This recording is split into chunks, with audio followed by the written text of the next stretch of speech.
Bien, hermanos amados, qué bueno haber pasado este tiempo de alabanza, tiempo de adoración. Ahora quisiera contar un poco los años, y justo son 12 años en que este mensaje que hoy vamos a estar compartiendo con ustedes, mensaje a la congregación de Filadelfia, que es la sexta congregación del libro de Apocalipsis. ¿Por qué digo 12 años? Porque cuando hoy estamos en San Miguel, pero cuando estábamos congregados ahí en el Callao, hubo un domingo que toqué un mensaje relacionado a las congregaciones del libro de Apocalipsis. No fue cada uno, fue un tema general. Y al final, una de las hermanas me preguntó, y pastor, ¿usted en cuál de las congregaciones o iglesias, como dice la Biblia, nos ubicamos? Y yo le dije en Filadelfia. Fíjese usted, como que si se hubiera profetizado nuestro quehacer, nuestro caminar. Y hoy justamente vamos a compartir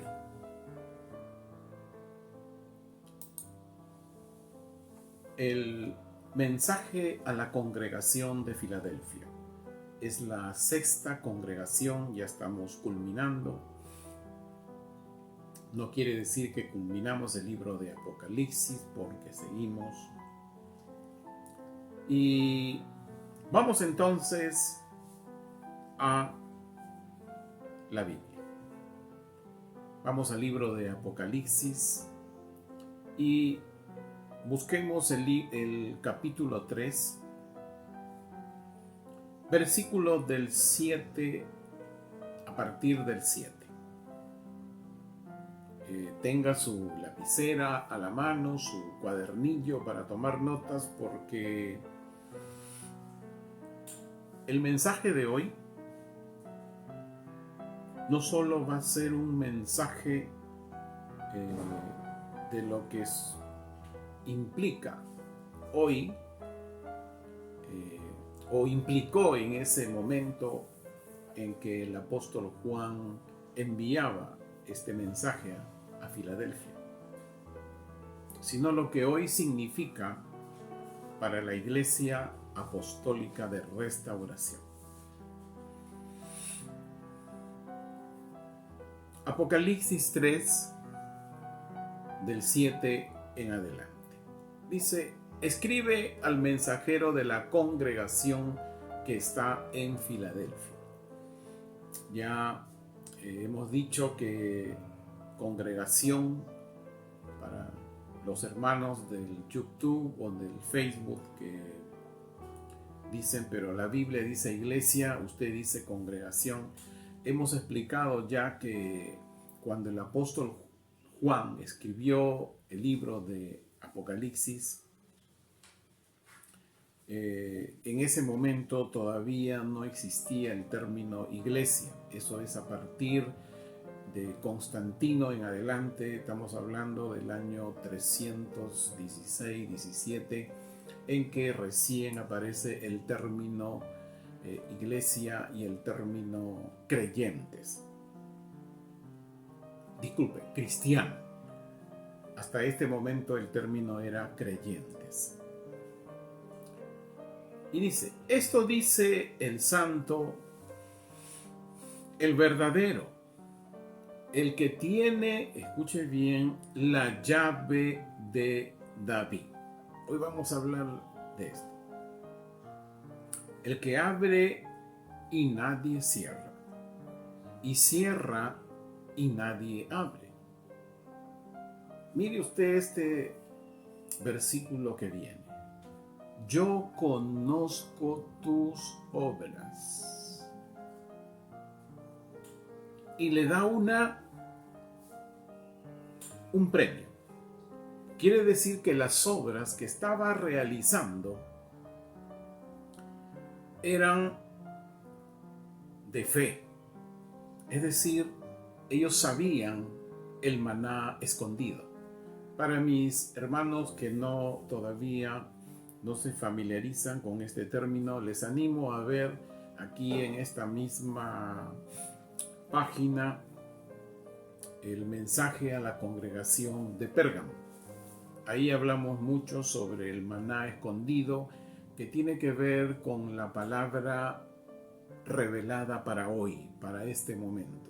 El maná escondido era recibido diariamente, el pan del cielo era recibido diariamente. Le animo a que busque en esta página el mensaje a la congregación de Pérgamo.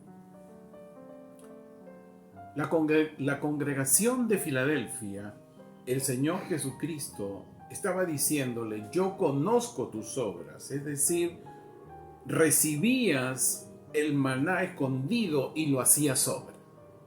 Aleluya. Y por eso dice, y he aquí, he puesto frente a ti una puerta abierta.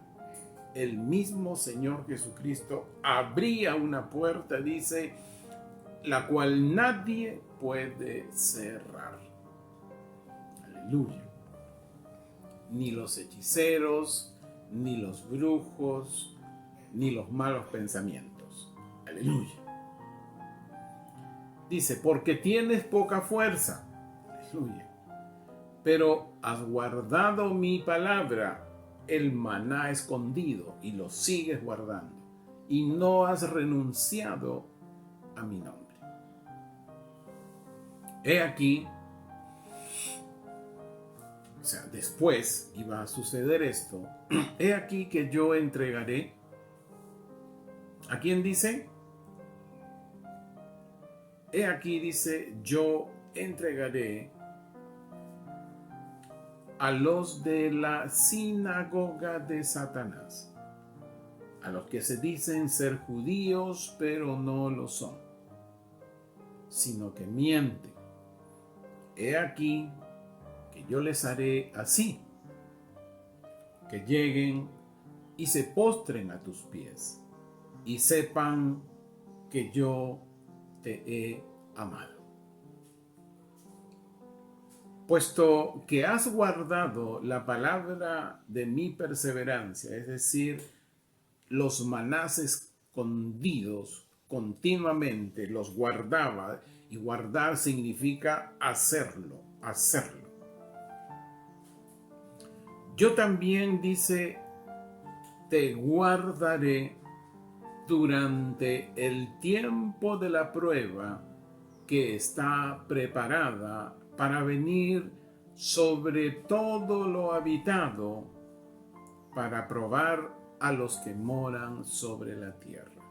Aquí hablaremos algo sobre la tribulación. Dice, vengo pronto. Retén firmemente lo que tienes, para que nadie tome tu corona. Al vencedor, y esto es lo que me estremece cuando lo leí con mentalidad de Dios, con la mente de Cristo. Al vencedor le haré columna en el templo de mi Dios, y no saldrá de nuevo, y escribiré sobre él el nombre de mi Dios y el de la nueva Jerusalén, la cual desciende desde el cielo de mi Dios y mi nombre nuevo. El que tenga oídos entienda lo que el Espíritu dice a las congregaciones.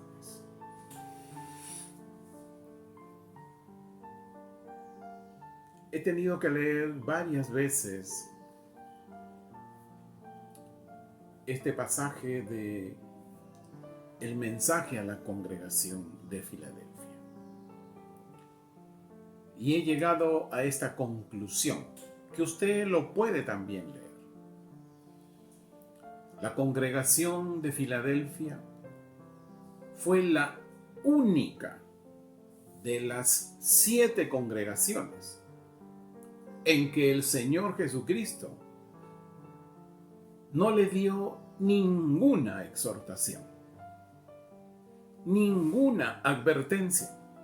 Al contrario, le dijo: toma tu premio y tienes corona. Solo tenía premios y corona. Es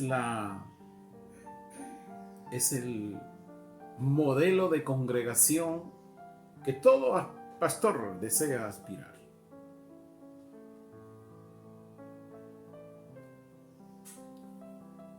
Y te voy a decir, me siento muy feliz por ello.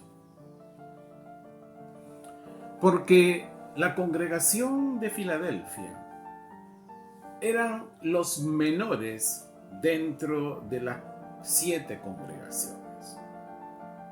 Podríamos decir lo que hoy el mundo podría decir, o lo que hoy iglesias podrían decir, aparentemente insignificantes. No tenían grandezas financieras. Y eso, escucha bien, y eso los hacía muy poco escuchados. No los escuchaban. Porque hemos visto que las 5 congregaciones anteriores y la que trataremos el próximo domingo, que es la última, todas tenían exhortaciones, advertencias. Y la última que vamos a ver el próximo domingo no tenía ninguna cosa buena. La única congregación en que el Señor Jesucristo solo le dio premio y corona. No le dijo ninguna advertencia, no le dijo ninguna exhortación, fue la de Filadelfia. ¿Dónde estaba ubicada Filadelfia? A ver, hermanos amados, quiero compartirles, es un privilegio de los cultos en vivo, les voy a compartir más o menos, a ver, permítame.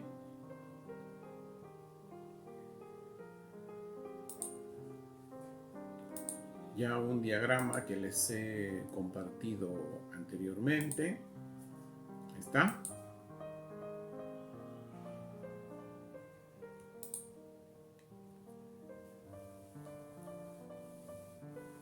Ahí está. Filadelfia. Se debe usted haber dado cuenta que los mensajes, estando aquí el apóstol Juan, lo dio en el sentido de las agujas del reloj, ¿no? Bien interesante, ya hemos tocado Éfeso, Esmirna, Pérgamo, Tiatira, Sardis, hoy estamos en Filadelfia y terminamos el próximo domingo con la Odisea, pero continuamos con el libro de Apocalipsis. Filadelfia se encontraba a 25 millas de Sardis, o sea, bastante cercano, ¿no? Bastante cercano. Filadelfia fue fundado por un rey de Pérgamo. un tal Filadelfus. Una de las cosas que sucedía en Filadelfia era de que su ubicación hacía que hubiera continuos terremotos, continuos. Entonces, las familias y la congregación de Filadelfia paraban en continuo modo de restauración. Y esto hacía que no surgió ninguna potencia comercializadora de ningún producto. Es decir, no habían muchas finanzas. Ok, vamos a volver nuevamente. Vamos a verlos. Ok.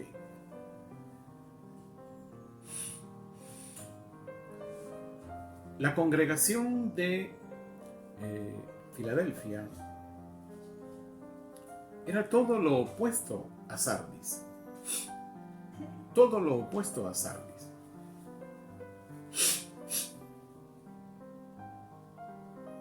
Mientras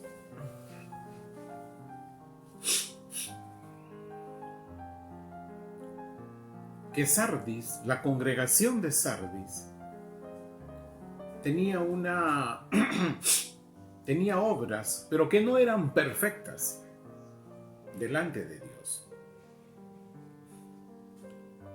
Vamos a ver lo que dice Santiago. Busque usted el libro de Santiago, capítulo 1. Vamos a leer el versículo 22 hasta el 25. Santiago 1, 22 al 25.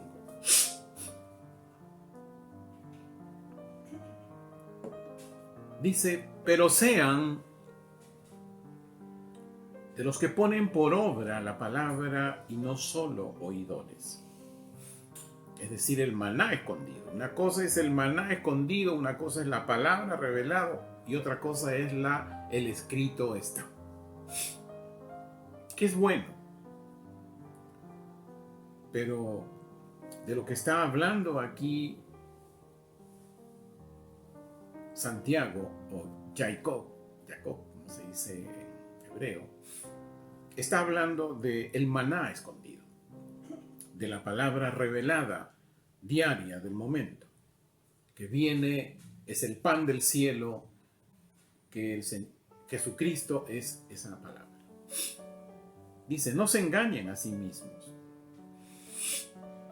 porque si alguno es oidor de esta palabra, o sea, de esa palabra revelada, y no de los que lo ponen por obra, el tal es como el que ve su rostro en un espejo. Porque al verse a sí mismo y después irse, olvida cómo era. Es decir, aquí lo que está diciendo el apóstol Santiago era de que una persona escucha la palabra, ¿no? Se mira en el espejo y dice, estoy bien, he escuchado la palabra. Pero sale de allí y se olvida de la palabra, ¿no? Pero se ve a sí mismo que está bien. Algo así le ocurrió a Sardis. Solamente vio lo exterior, esta persona, pero no veía su interior. 25. Pero todo el que mira según la ley, dijo pastor, ya usted me está hablando de la ley.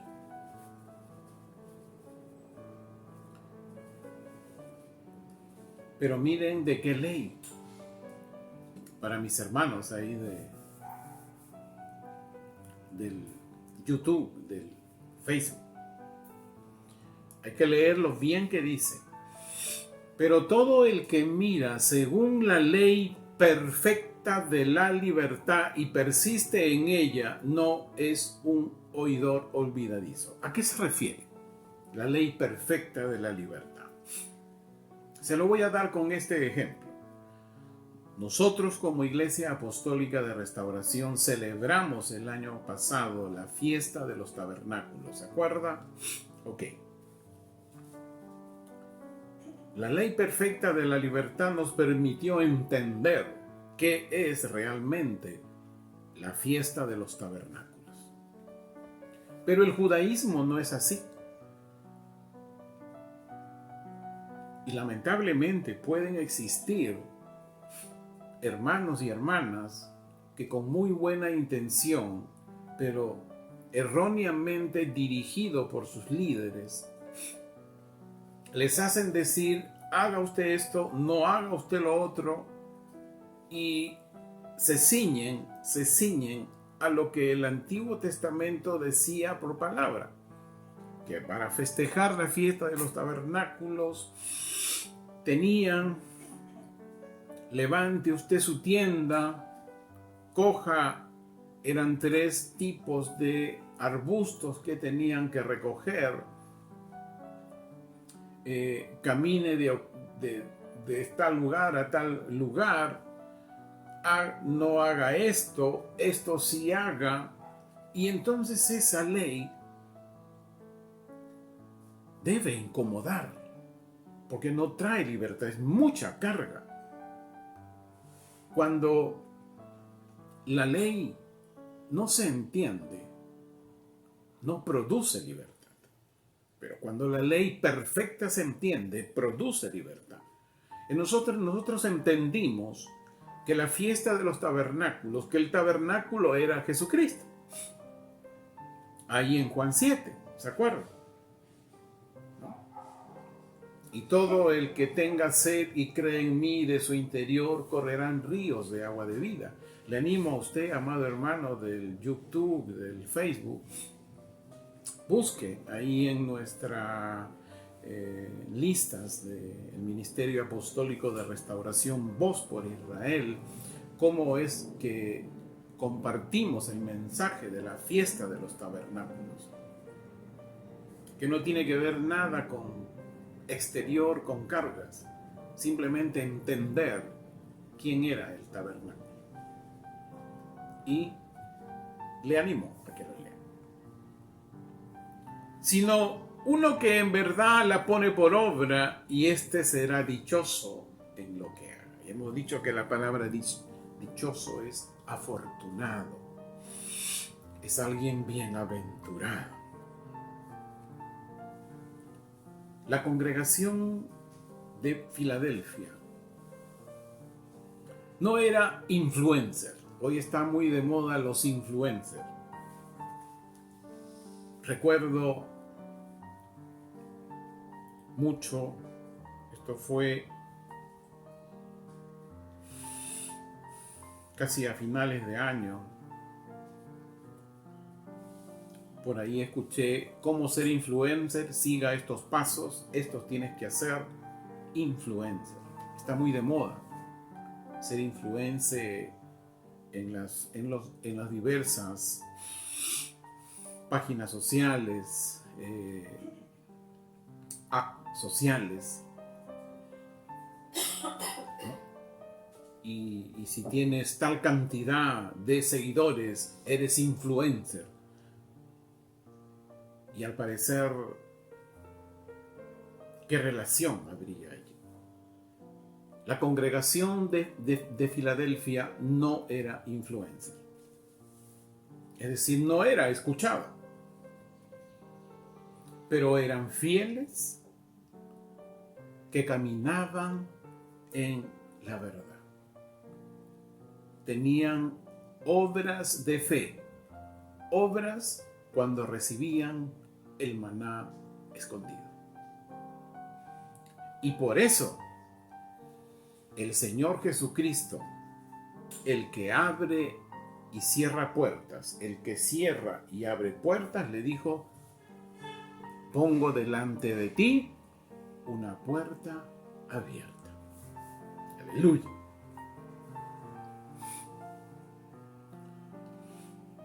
Vamos a hablar un poco del tema de la llave, ¿no? Es decir, sobre el versículo 7. Versículo 7.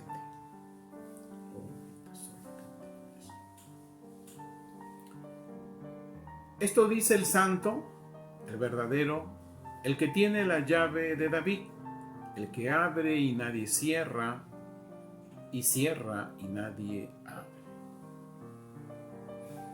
El libro de los Hebreos nos enseña de que la ley nos lanza, nos lleva a las cosas buenas venideras que estaban en el Evangelio del Reino. Vamos al libro de Isaías. Ustedes saben que Isaías es el profeta mesiánico. Y busquemos en Isaías el capítulo 22. Es aquí donde le digo, tenga su Biblia digital o su Biblia física a la mano para que no se me pierda y pueda entenderlo. Si no es así, hermano amado, le recomiendo a que lo vuelva a escuchar en el video para que tenga usted el panorama, ¿no? Porque es un panorama. Si no, se puede perder un poco o no entender. Isaías 22, vamos a leer del versículo 15 al 22.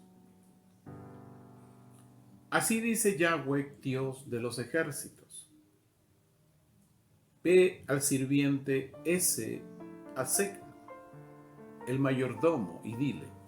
Nosotros sabemos que un mayordomo es hoy un siervo de Dios, un mayordomo que está al servicio, en el caso nuestro, de Dios. Pero este mayordomo, fíjense usted, miren lo que hizo. ¿Qué haces aquí? O sea, le habían dado en confianza algo, ¿no? Por tener, a fin de que no se sirva a él, sino sirva a su líder. Y dile, ¿qué haces aquí? Versículo 16. ¿Y a quiénes tienes en este lugar? Para que hayas labrado aquí un sepulcro como el que labra su sepulcro en un lugar alto, o como el que esculpe en la roca su morada. He aquí que Yahweh, oh varón, ciertamente te arrojará y de cierto se olvidará de ti. Te afligirá como con la aflicción que inflige una compañía de soldados. En un campo abierto, allí morirás.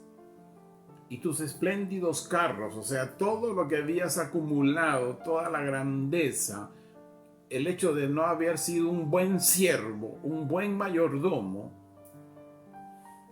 no, dice, allí morirás, juntamente con tus carros, o sea, con tus bienes. Allí será la vergüenza de la casa de tu amo. Te depondré de tu cargo y te derribaré de tu posición. Sucederá en aquel día,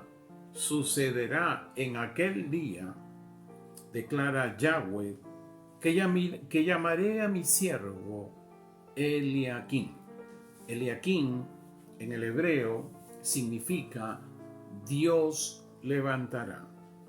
Vamos a leerlo en lo que significa. Declara Yahweh que llamaré a mi siervo que Dios levantará. Hijo de Hilquías, lo vestiré con tu túnica y lo ceñiré con tu cinto. Entregaré tu autoridad en sus manos y él será por padre para los habitantes de Jerusalén y para los hombres de la casa de Judá. Espero que se esté dando cuenta de quién se está hablando, de quién Dios levanta. Dice, en aquel día. 22. Entonces pondré, aquí viene, las llaves de la casa de David sobre su hombro. No era cualquier llave, ni tampoco lo estaba poniendo sobre cualquier persona. estaba poniéndolo sobre alguien que abría y nadie cerraba, y cerraba y nadie podía abrir. Es lo que dice lo siguiente, dice, y él abrirá y no habrá quien cierre, cerrará y no habrá quien abra. ¿Qué estaba diciendo o qué decía este pasaje del versículo 7? Que en cuanto a que estaba presentándose como la llave de David, estaba diciendo de que de la línea del linaje de David se iba a levantar un monarca, un rey, con tal poder, con tal autoridad, que abría y cerraba, y nadie podría abrirlo. Cerraba, escucha bien, cerraba y abría, y nadie podía abrirlo.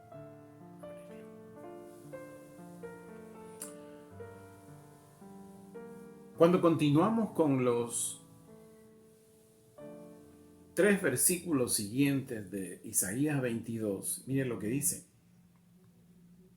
Isaías 22, 23, 24 y 25. Lo vamos a leer en la versión Reina Valera.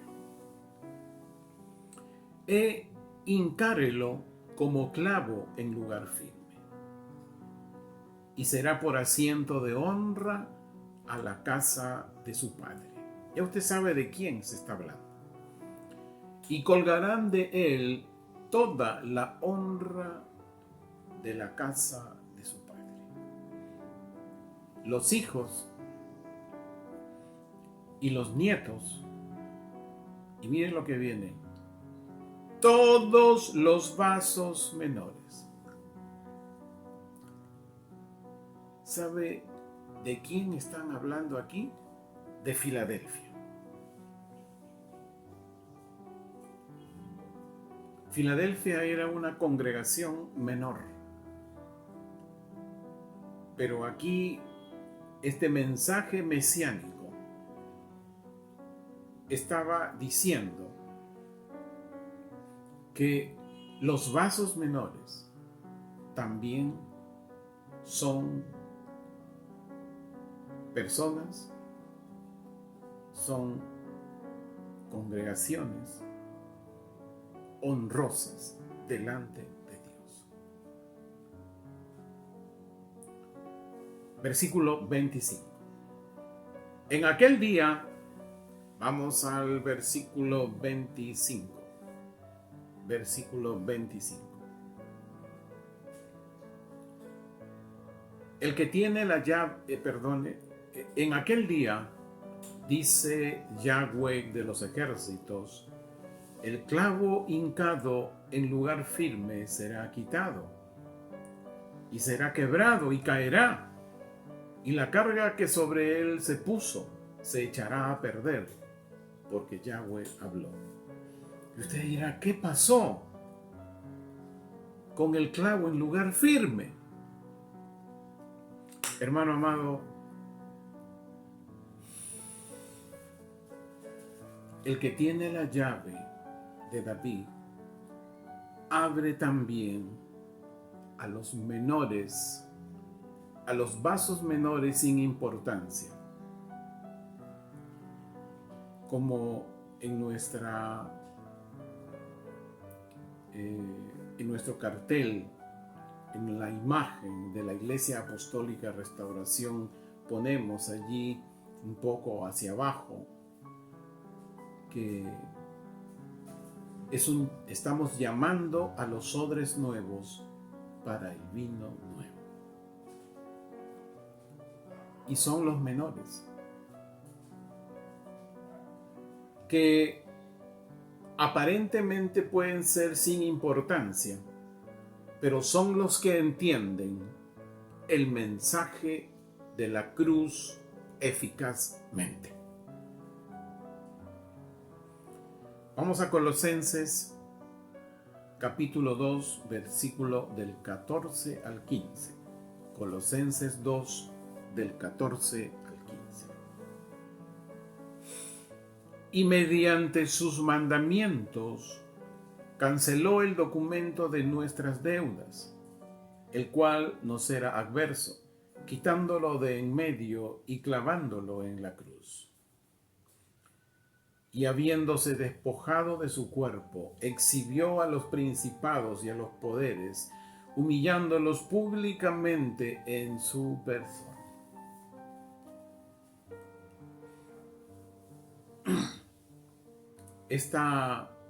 Este versículo 25, que aparentemente habla de un quebrantamiento, de que cayó, pero eso que cayó, aquel que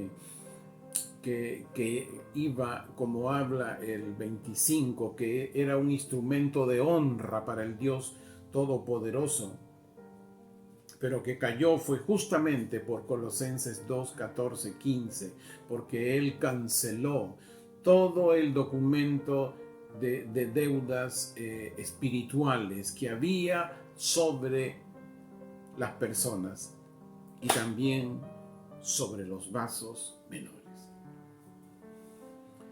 Es cierto que la congregación de Filadelfia no veía los frutos en el momento, pero era momentáneo, como veremos un poquito más adelante.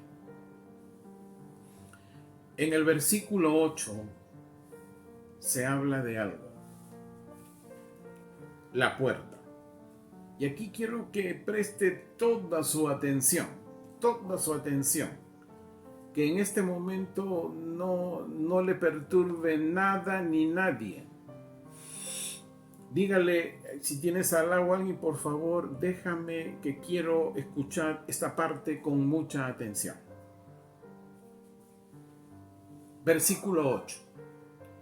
Yo conozco tus obras, y he aquí, he puesto frente a ti una puerta abierta,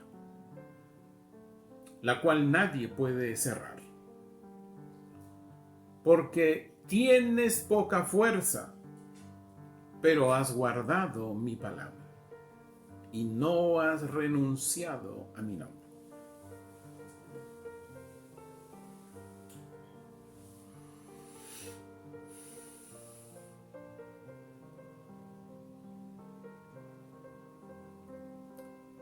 El jueves 17 de febrero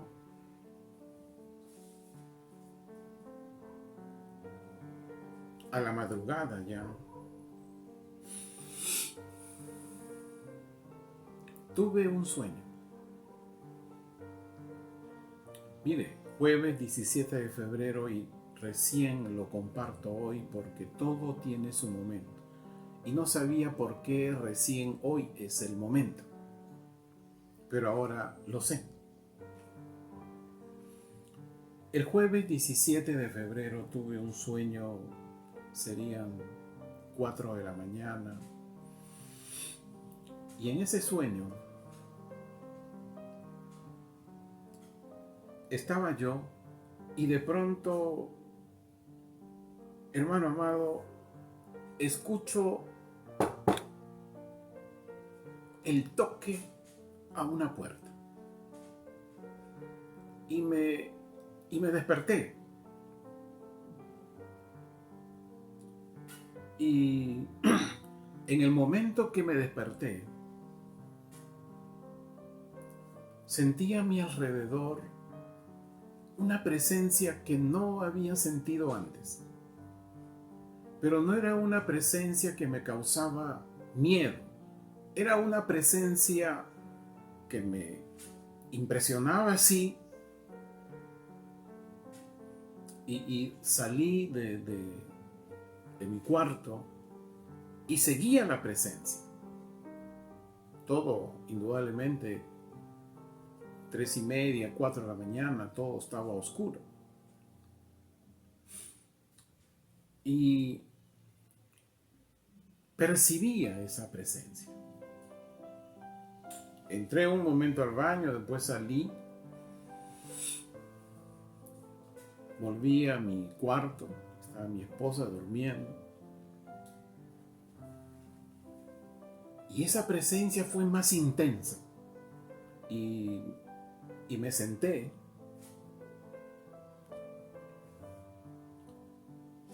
Comencé a orar y le pedí al Señor Jesucristo que me dijera, porque mi pregunta fue, ¿qué es esto?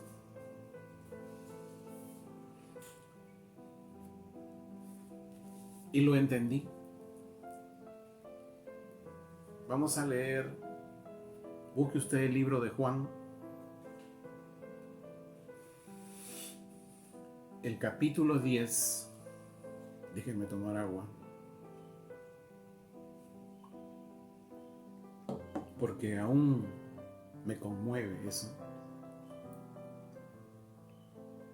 Juan 10, versículo 9.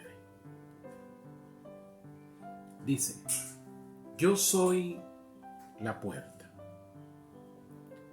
Si alguno entra por medio de mí, será salvo. Y entrará y saldrá y encontrará pasto.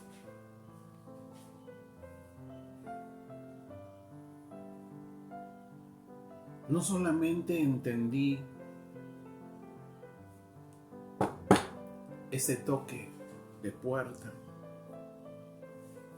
ahí el Señor Jesucristo, esa presencia en la cual estaba, me decía, yo soy la puerta. Jorge, yo soy la puerta.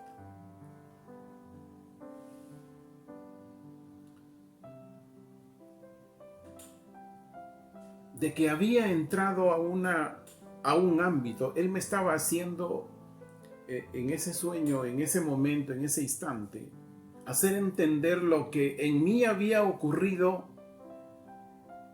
desde septiembre 2019.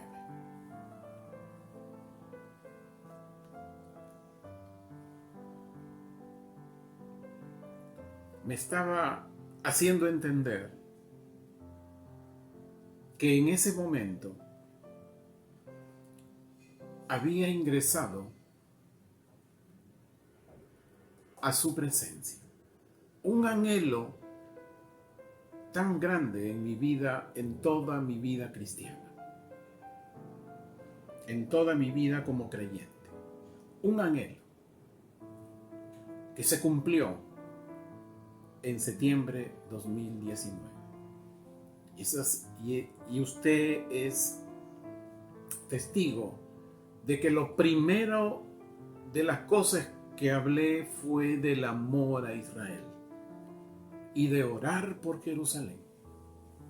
¿Recuerda? Fue lo primero que comencé a hablar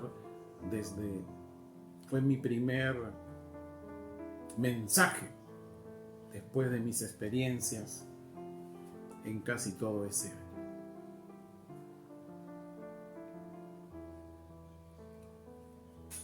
Y lo que me decía, entras tú a mi presencia y cuando sales vas a encontrar pasto, el maná escondido. Esa palabra diaria que iba recibiendo y que usted ha sido bendecidas casas de restauración. Y los que algunos pudieron ahí en el Facebook, en el YouTube, poderlo haber sintonizado. Pero algunos pueden decir, pero aquí el Señor Jesús les está hablando a los judíos. Sí, pero a mí Gálatas 3:14 me dice también otra cosa. Que las bendiciones de Abraham es también sobre los gentiles, sobre mí, por medio de Jesucristo. y que por eso recibimos también el Espíritu Santo mediante la fe.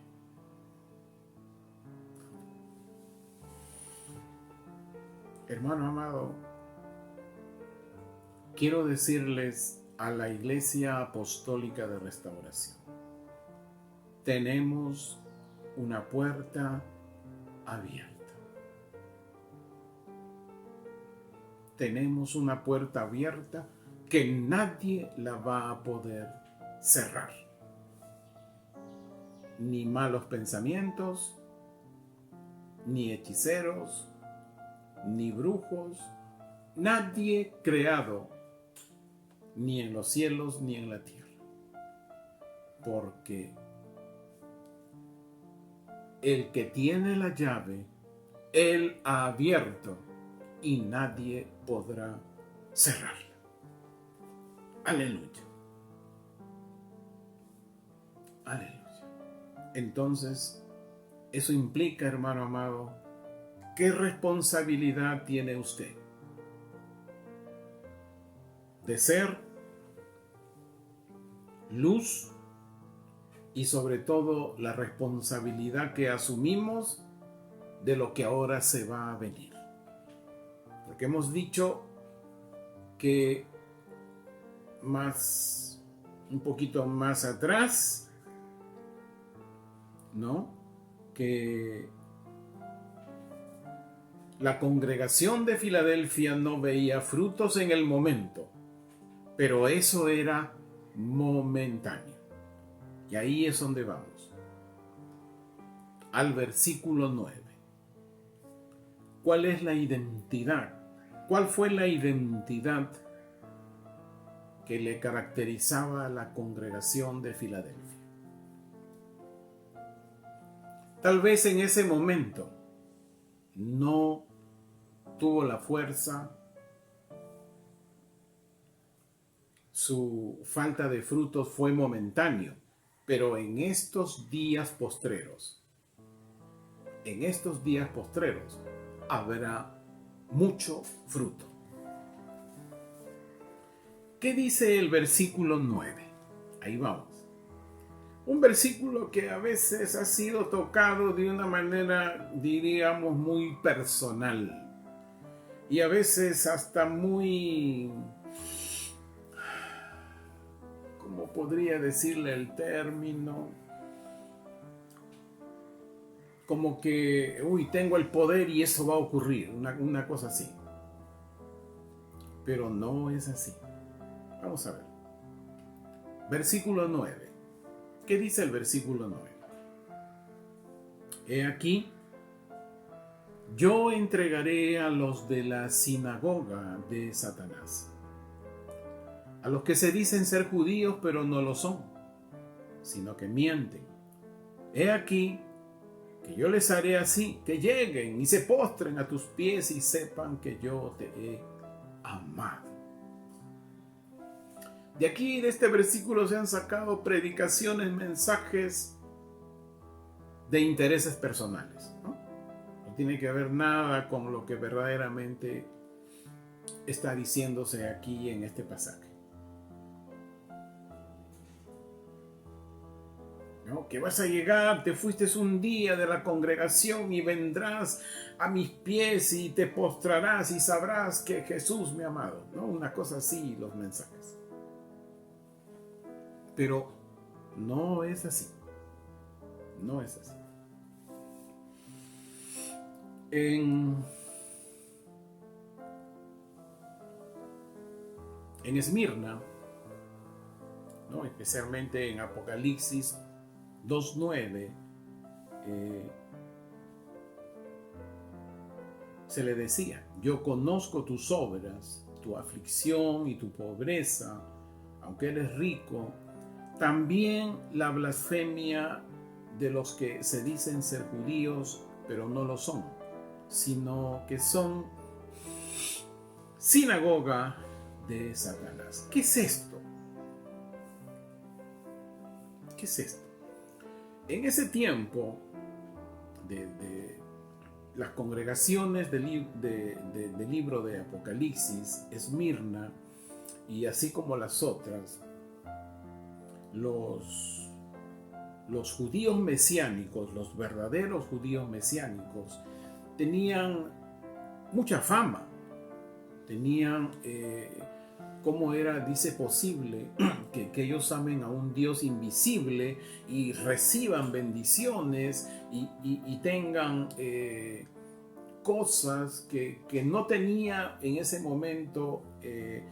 Recuerden que estas 7 congregaciones se levantaron en una zona de griegos, ¿no? que hoy es Turquía, pero en ese momento fue conquistado por los griegos. Había mucho griego, había mucha idolatría, ¿no? Entonces el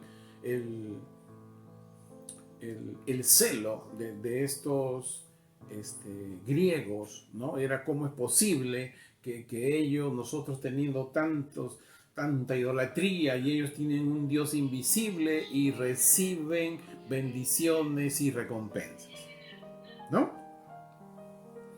Entonces, es indudable que hoy, escuche bien, hoy, en Jerusalén, y son muy pocos, ya se levantó el verdadero judío mesiánico.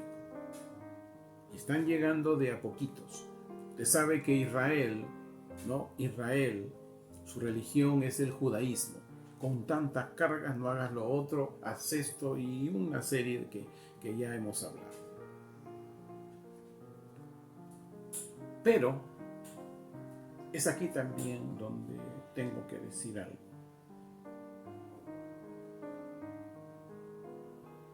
¿Quiénes son? Eso pasa allá en Israel, en los judíos. Pero aquí en Occidente, ¿quiénes son los que se dicen ser judíos, pero no lo son? Sino que mienten. Ahí vamos.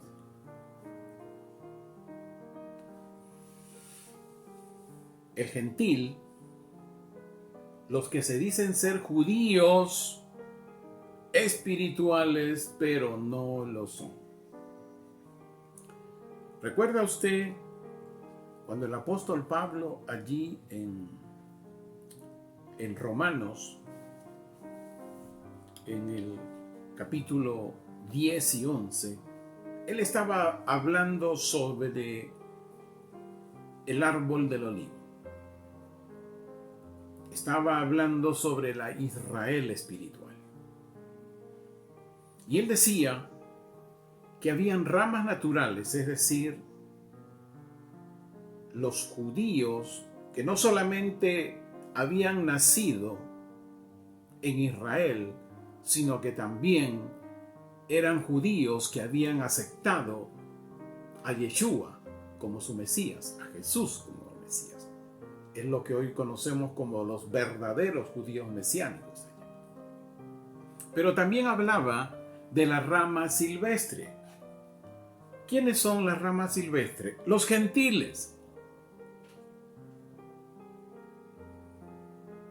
Los gentiles. Y dice que estas ramas silvestres también estaban conectadas al árbol del olivo. Es decir, conformaban la Israel espiritual. Los conformaban lo que podríamos decir los judíos espirituales. El gentil, como rama silvestre conectada a la raíz, al árbol de olivo, lo hacía un judío espiritual. Lo que aquí está hablando, hoy, 2022, hay muchos judíos espirituales en Occidente. Muchas ramas silvestres que piensan que están conectadas al árbol del olivo y por eso son la Israel espiritual. Escuchaba, y le voy a dar un ejemplo reciente, escuchaba hoy en la mañana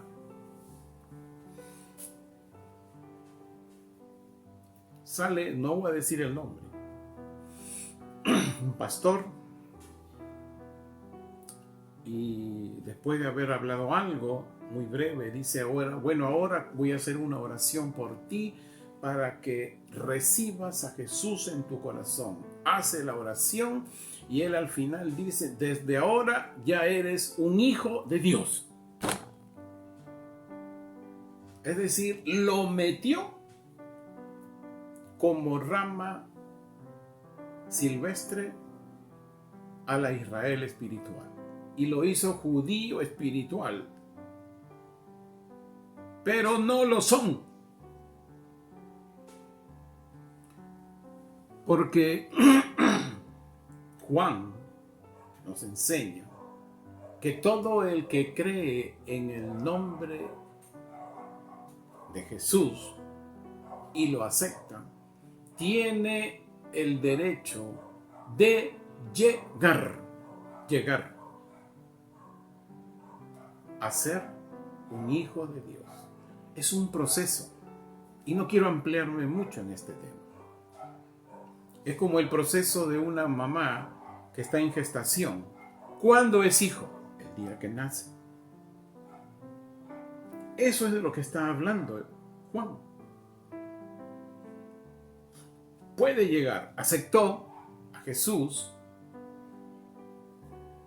pero hay un proceso y llegará en algún momento a ser hijo de Dios. Todo depende del proceso. Todo depende de qué maná recibió, qué verdad recibió y de qué fidelidad está hablando. Eso es lo que viene a ser en el gentil. Los que se dicen ser judíos espirituales, pero no lo son.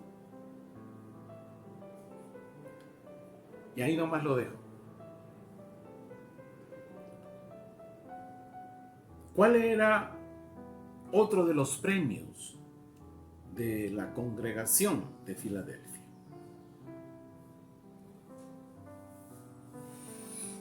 Versículo 10. Busque usted el versículo 10.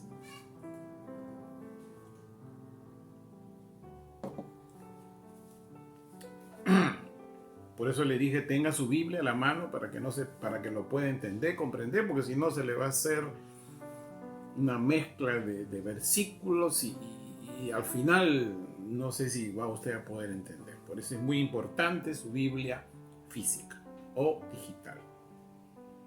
Si por su celular, su laptop está viendo usted, bueno, a las casas que están en vivo, viendo en su laptop, entonces tenga su Biblia física a la mano. Si Dios le ha bendecido con otro celular, ahí en el celular descargue una Biblia, esté usted conectada con un celular y con el otro vea usted la Biblia. Es muy importante. Bien, versículo 10. Claro, del pasaje de Filadelfia. Dice: te guardaré durante el tiempo de la prueba, que está preparada para venir sobre todo lo habitado, para probar a los que moran sobre la tierra. No está hablando de estos tiempos. Hay un tiempo en que el profeta Daniel habla de que habrá una tribulación como nunca antes hubo, o una prueba como antes nunca hubo desde la creación.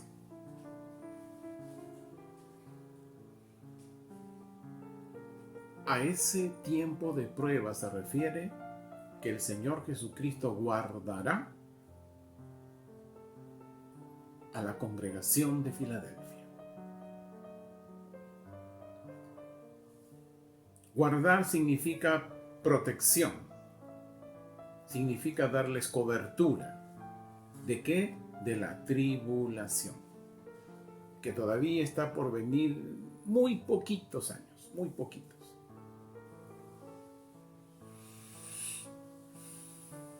Ahora quiero hablarles de un tema en estos días, sobre todo apocalípticos, como dicen, los mensajes, ¿no?, siempre incluyen el 666, la marca, dice, la marca, ¿no? Por ahí decían también que hoy hay antivacunas, y este es un llamado para los antivacunas, especialmente cristianos, ¿no? Decirles que no es la marca, amigo, hermano amado, no es la marca. No esté infundiendo temores, no esté usted de repente no es un judío espiritual, ¿no? Y se llama ser espiritual, de repente. Y así está diciendo lo que es una señal de los últimos tiempos, pero no es el tema, pero le voy a decir que la marca va a aparecer cuando el anticristo aparezca, ¿no? Todavía no aparece, pero ya nació y está por ahí, que ya asomará su momento. Versículo 11. Al vencedor le haré columna en el templo de mi Dios. Aleluya. No sabe cuánto me regocijo por este versículo. Dice, y no saldrá de nuevo, y escribiré sobre él el nombre de mi Dios y el de la nueva Jerusalén, la cual desciende del cielo, ¿no? La cual desciende del cielo. Repito, estoy cuadrando acá la Biblia. Y mi nombre nuevo. La columna en el primer templo era lo más importante del templo de Dios. ¿Saben qué, amados hermanos? Cuánta gratitud le tengo a nuestro Padre Celestial.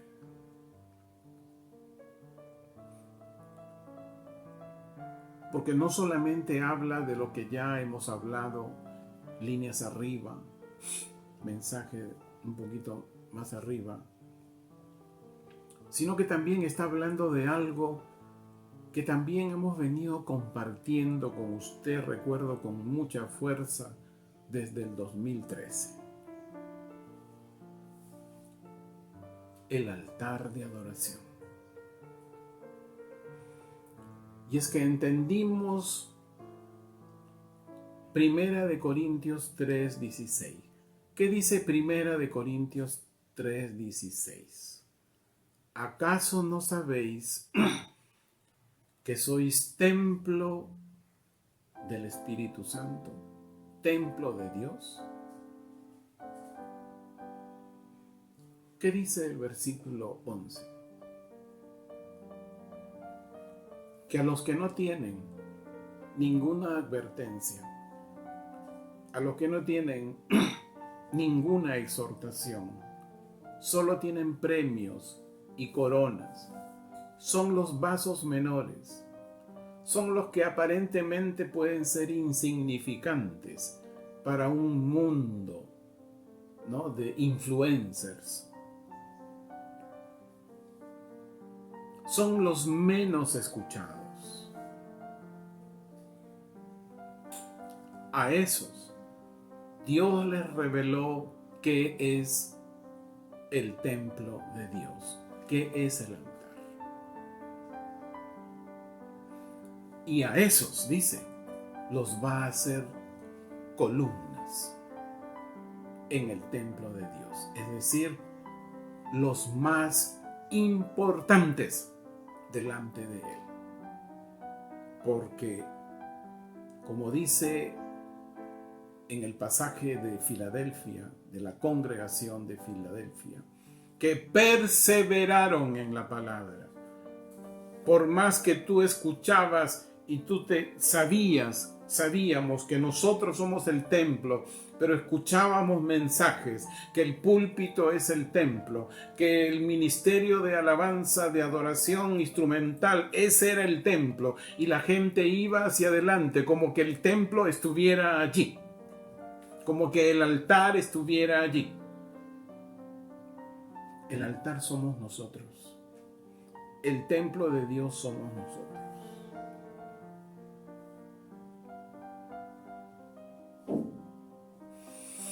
Y ahí nomás lo dejo porque no es el tema, pero para que usted sepa, para que se goce usted, hermanos, de Casa de Restauración.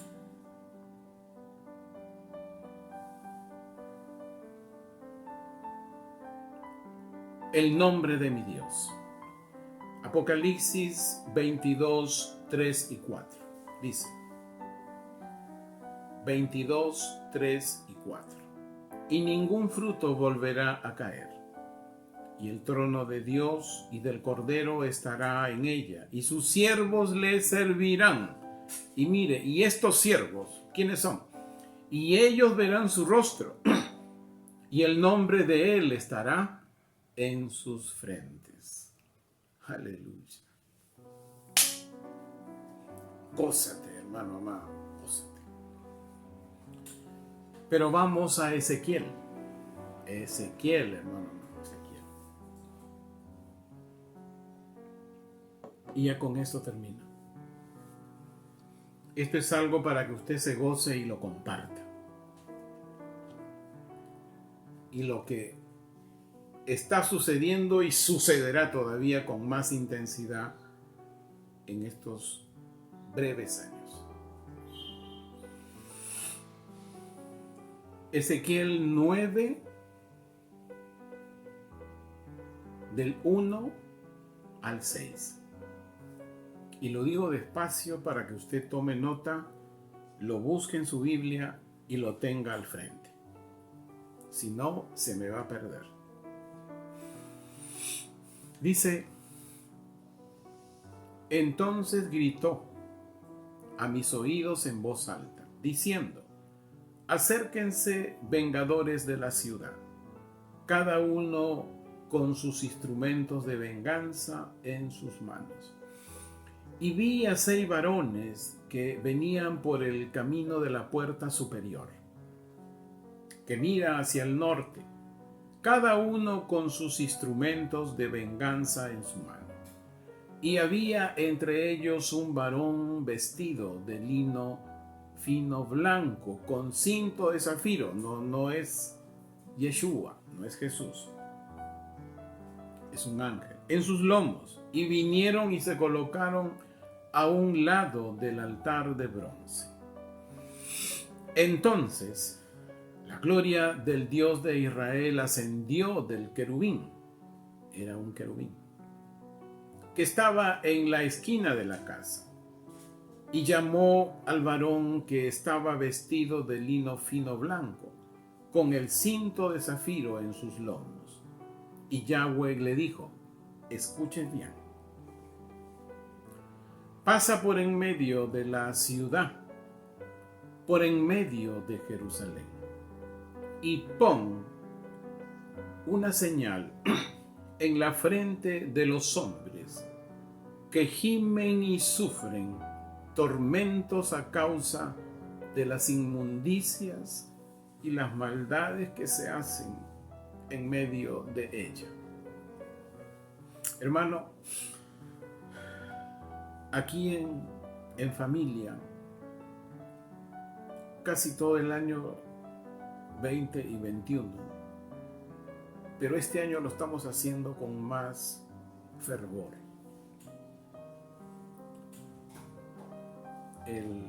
Es los miércoles que nos reunimos, el miércoles antepasado a este miércoles que pasó.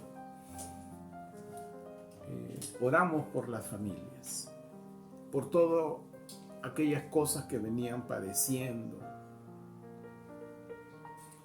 esas ansiedades, por las familias del condominio donde aquí vivimos, por las familias de los diferentes distritos, regiones del Perú y también de las naciones.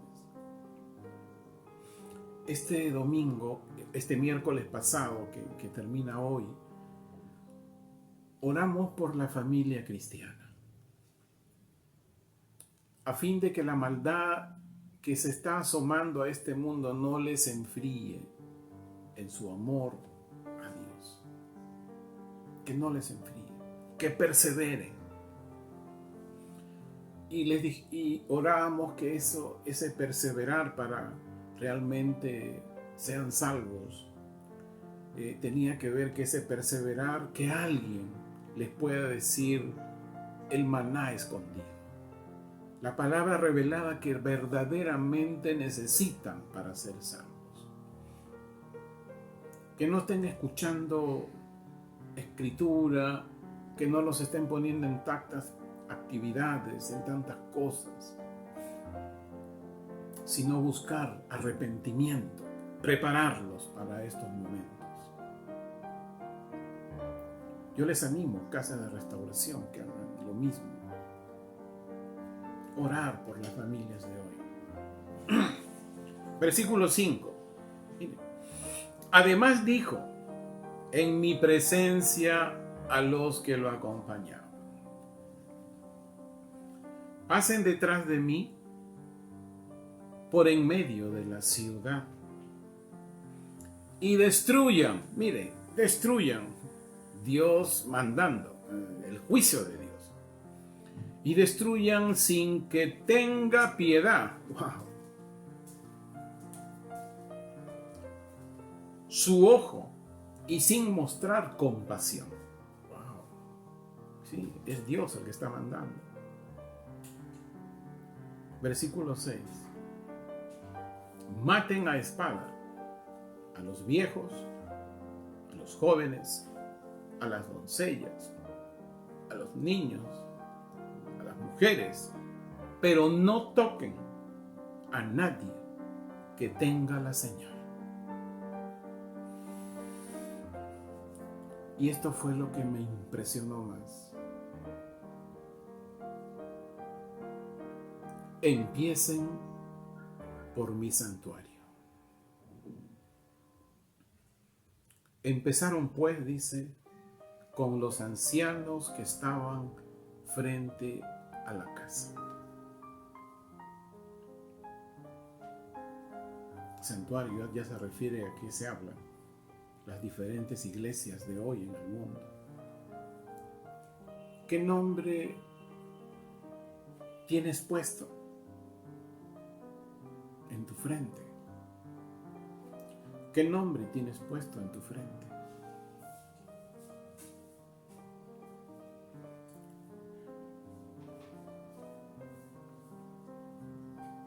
Orábamos que el amor de muchos no se enfríe, porque la maldad va a aumentar, hermano amado, va a aumentar. Y si no se sabe el maná escondido, si no tienes esa palabra revelada que te sostiene, porque mira, la simbología es que el pueblo de Israel fue sostenido por 40 años solamente con maná y después con una ave.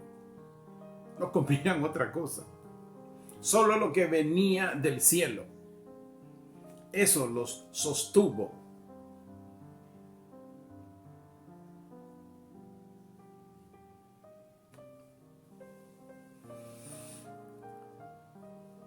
Va a venir juicio al liderazgo de esta nación y de las naciones.